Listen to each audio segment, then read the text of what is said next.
Lecture audio du livre L'horizon de la conscience. Chapitre Sans responsabilité. Je suis vide. Mon esprit vagabonde et rien ne vient. Je ne dois pas forcer l'intelligence. Mais un petit coup de pouce serait bien indiqué, ici, maintenant, d'autant que j'ai abordé un sujet incompréhensible pour moi, devenir invisible à l'univers. Je n'ai pas ce don. Quelle bêtise ai-je encore raconté pour me faire bien voir? Voilà une façon de penser parfaitement humaine. La plupart des pensées avec lesquelles je vis sont des productions collectives, et cette locution, me faire bien voir, provient du même moule. Pourquoi doit-on être apprécié pour se sentir bien dans ses bottes?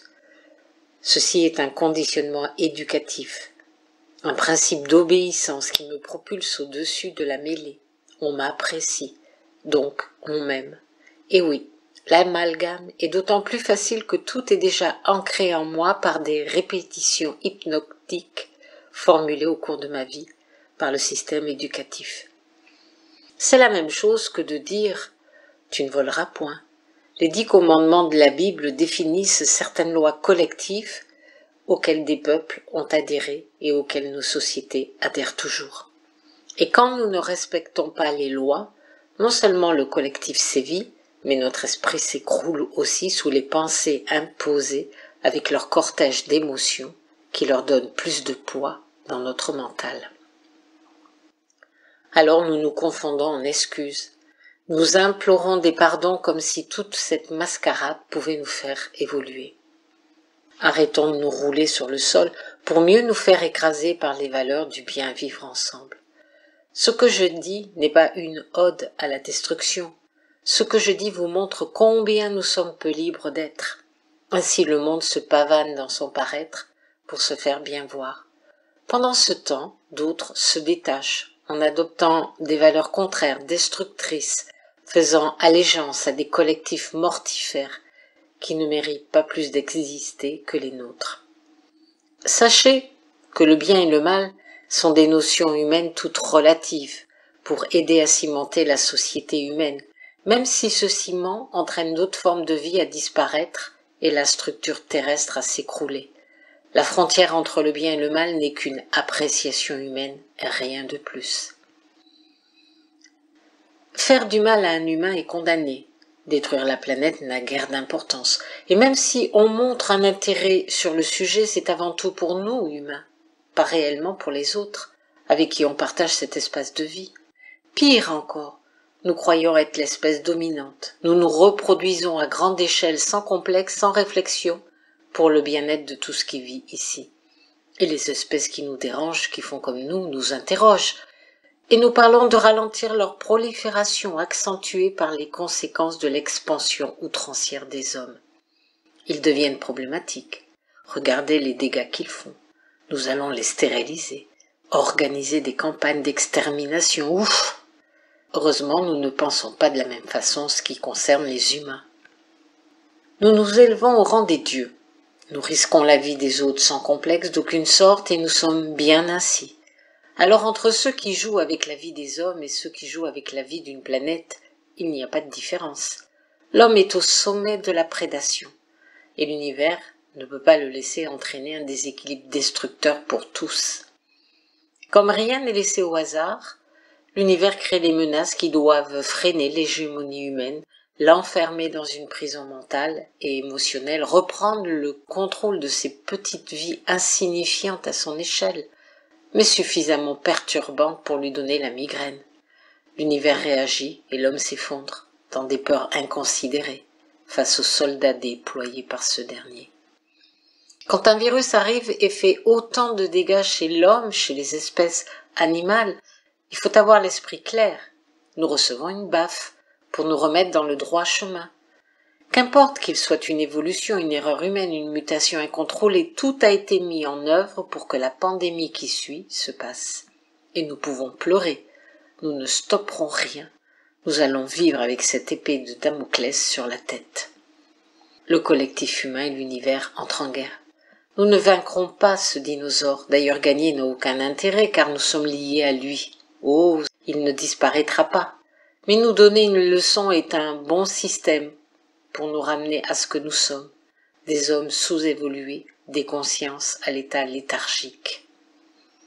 Arrêtons de vouloir ressembler à Goliath et commençons par nous observer, par voir ce que nous faisons, non pas pour faire du nombrilisme, mais pour entrer dans une vraie conscience de nous-mêmes et de l'autre, de comprendre où se situe notre place pour parvenir à nous détacher au fur et à mesure du moule collectif qui nous enserre toujours plus. Prendre conscience est le premier pas pour se libérer de notre carcan. Devenir conscient est le suivant. Si nous voulons encore sauver ce monde, syndrome du sauveur, devenir responsable est incontournable. Vivre dans un collectif reste confortable malgré ce que nous subissons, car toute notre responsabilité en tant qu'individu est diluée, se perd dans la soupe commune. Et voilà comment passer à côté de nos erreurs. Ce n'est pas moi, c'est l'autre. Qu'est-ce que c'est plaisant de penser ainsi. Les humains sauveront le monde dès qu'ils sortiront de leur confort et qu'ils intégreront une conscience individuelle.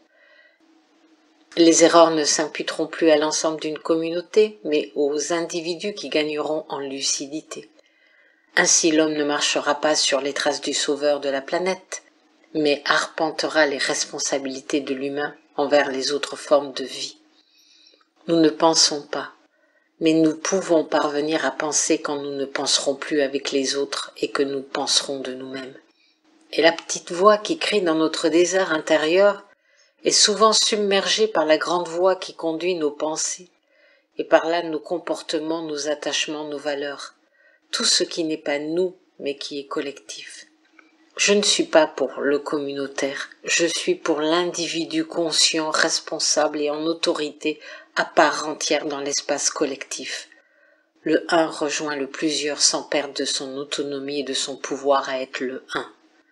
Ce qui est loin d'être le cas. Voyez comme chacun accuse l'autre de moutonnerie quand il était en désaccord. Il ne se voit pas.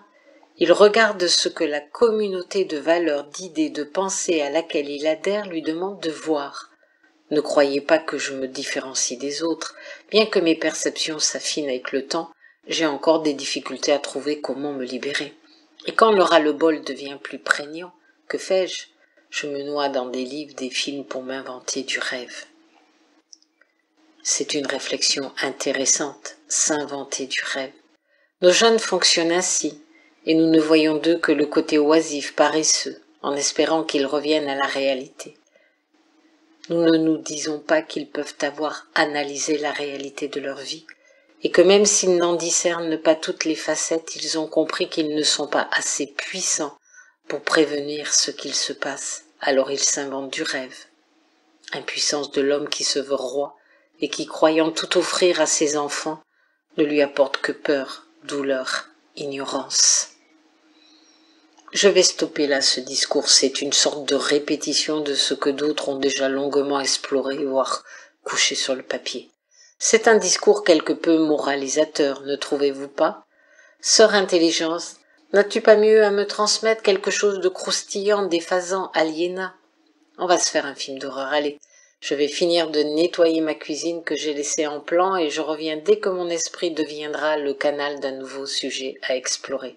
Surtout que je n'ai pas abordé dans le thème cette idée saugrenue, devenir invisible à l'univers.